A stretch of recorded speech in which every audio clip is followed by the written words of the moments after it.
La période du temps des fêtes s'amorce. Vous êtes peut-être en pleine préparation de cadeaux de Noël. Les achats en ligne sont de plus en plus populaires, mais attention, ça peut parfois nous amener à tomber dans le piège des arnaques sur Internet.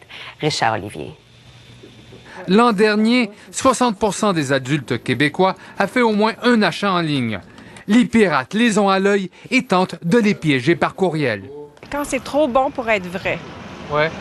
Ça me met la puce à l'oreille. Des promotions par Internet? Ouais. Moi, je flash ça tout le temps. Ah oui? On s'occupe pas de ça, nous autres. On est des dinosaures. Pour éviter aux dinosaures de tomber dans le panneau, Desjardins a dressé un palmarès des 5 arnaques les plus répandues à l'approche des fêtes. Premier type de fraude, la confirmation d'envoi de colis.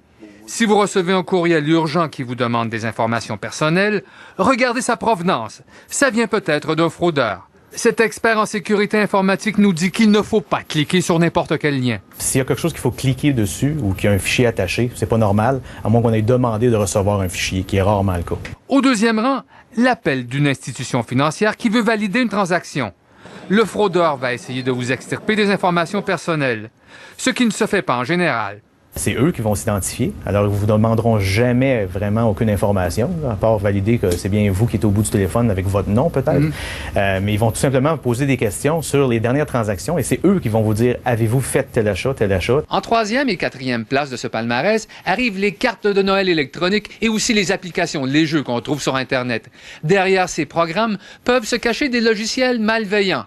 Des pirates peuvent ensuite prendre le contrôle de votre ordinateur. Si on reçoit un courriel qui nous dit « Vous avez reçu une carte de Noël et cliquez ici pour la voir », c'est une très mauvaise pratique et c'est très dangereux. La cinquième fraude du temps des fêtes, selon Desjardins, se trouve dans les petites annonces.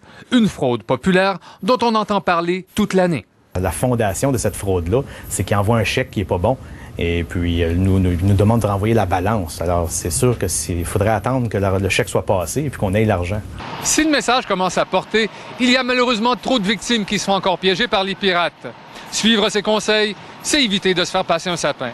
Richard Olivier, TVA Nouvelles, Montréal.